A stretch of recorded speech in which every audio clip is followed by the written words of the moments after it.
we move more and more into a world that is populated by the creations of AI, I'm wondering if humans are going to more and more become the limiters or the bottlenecks or the barriers to creativity, and that will be their primary role rather than being creators or builders. Let me explain by talking about a Marvel movie, and actually a set of Marvel movies. So the first Marvel movie, I believe, was Iron Man, the first one that like mainstream hit theaters and people really cared about. And that was a really, really powerful story. I will never forget that movie. The experience of watching Tony Stark battle through and being taken hostage and having a limited amount of time and limited resources to build a suit and being able to come out ahead and fight the bad guys. It was incredible. And so much about what made that movie incredible was the limitation, the limited resources, the limited amount of time. It was just a very difficult situation for Tony Stark, and we saw him as a hero because of it. Fast forward to the later Marvel movies, and pretty much everybody agrees that they fell off the track. There is an entire there's an entire genre of YouTube videos about how Marvel movies were really good and they became really bad. And a lot of that there's a lot of discussion as to why that has happened. People have blamed CG, people have blamed C-suites getting more involved in the script writing and all that sort of thing. I think one of the major things is that they just got so big in scale. Instead of one man being trapped, by a terrorist group, and having to build one suit and having to get out of this situation or whatever.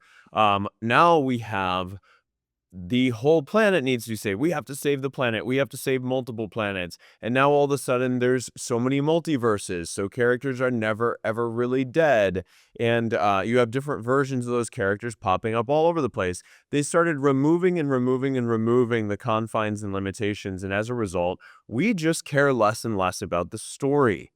And so it's actually those limitations and the scale being small or specific or us knowing that the resources are going to run out that makes a story so compelling.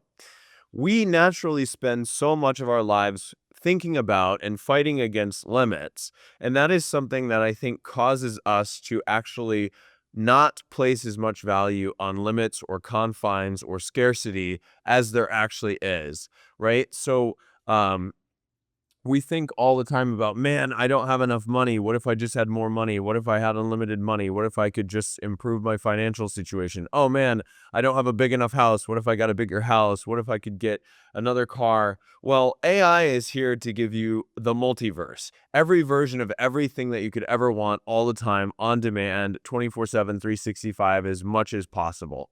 And obviously, we're still fighting against limitation with AI, right? Like, we need more data. We need more data centers. We need more energy. We need more processing power, et cetera, et cetera, et cetera. So there's definitely a lot of scarcity to overcome with AI, but certainly if we can get enough training data, we can get AI to self-develop.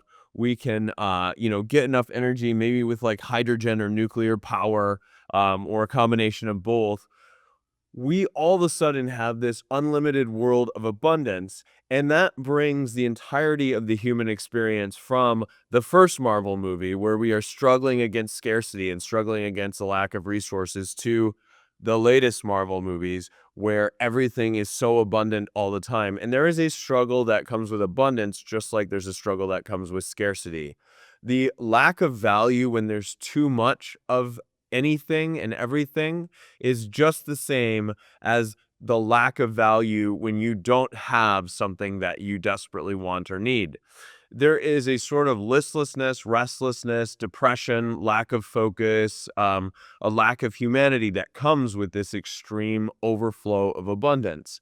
And so I think that humans, as we go into this world of extreme, you can curate and create any version that you want of anything abundance, we are actually going to have to be the arbiters of scarcity. We are going to have to actually, instead of like going and creating and building everything, we are going to have to be the ones who come in and say, no, we're only going to make 5 of these. We're only going to make 3 of these. This is going to be scarce. We're only going to focus on this one character. We're doing a limited edition of this. No, stop putting out all those versions of this and that. They're bad, and I only want this one.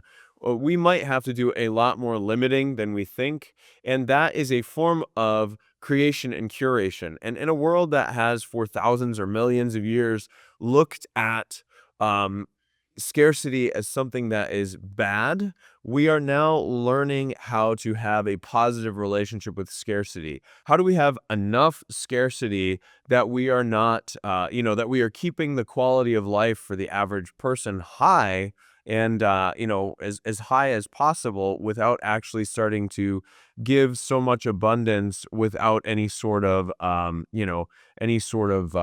effort being put into it? How do we give people as much abundance as possible without it turning into something that is actually negative? And so scarcity and limitations are something that I think we need to learn the value of as human beings. This is something I thought about, which was really, really interesting. When I was younger, I realized that the only reason that I wasn't being eaten by a shark was because of distance, right? The only reason why I wasn't being run over by a car was distance, right? I'm not in front of the car going 70 miles an hour. I'm not next to a hungry shark. And so I realized that this, like, scarcity and this difficulty, for me, it was really difficult and hard when I wanted to go see my friend and I had to traverse, drive a long way or walk a long way or bike a long way to go see my friend. But it also was very protective. And I think that's something we have undervalued for a long time. So I don't know how this is going to play out. One of the things I've been realizing is, like, we have as little picture of what the world is going to look like in 5 or 10 years as people in the 1700s would have had of, picturing, like, the iPhone and web development and, GitHub. Like, they would have we have as little idea of how all this works, and it would be as difficult to explain the future in 10 years to us, most likely, as it would be to explain to a, 16th century medieval peasant how GitHub and API integrations work. I mean, I'm sure you could explain it, but there are so many concepts, and that would be something that would be very hard for them to predict. So I'm excited for what the future holds, but I am thinking about the value of scarcity and what it means and how it plays into all of these conversations. Thanks.